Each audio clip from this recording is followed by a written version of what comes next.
The life of 33-year-old Anita Pineda was the first to be claimed by domestic violence for the new year. The mother of three was at this residence behind me when she was fatally stabbed by her ex-common husband, who the family described as abusive, controlling, and jealous. The common law is one Ruben Casasola. He is in police custody, and police should be laying charges against that individual, hopefully by the end of the day today. The person behind that smile is Anita Pineda, and the man beside her, with his hands tightly around her waist, is Ruben Casasola.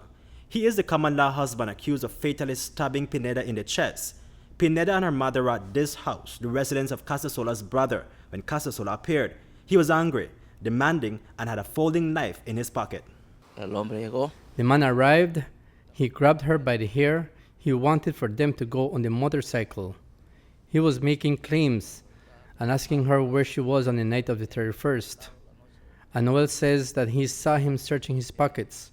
He wanted to murder, I think, my mother, my wife. But my daughter intervened to defend her. He took out the knife and cut her. But he still spoke to her, asking her to take care of his children. Casasola escaped on a motorcycle, later to be caught by police. Pineda's mother quickly rushed her to the hospital. She was losing a lot of blood. She was pronounced dead on arrival. Her mother later delivered the terrible news to the family. When my mother came, she frightened me because her clothes were covered with blood. I stared at her and I asked, "What happened to you?" She couldn't speak. She left the 3 children at the house with me. I asked, "What happened to you?" "Anita was killed," she said.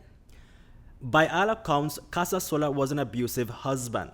They lived in a small zinc structure a few yards away from her parents. Her sister says that Casasola would hit Pineda more times than one could count, beat her badly, and lock her up inside.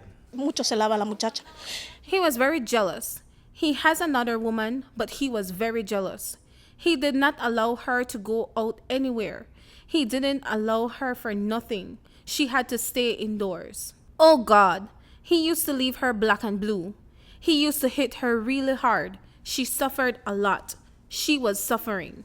Suffering for years, her hope in him was restored after the birth of their only male child. Casasola's abusive attitude lessened, but not for long. It was too good to be true for Pineda. Casasola would abuse her in front of her 3 children.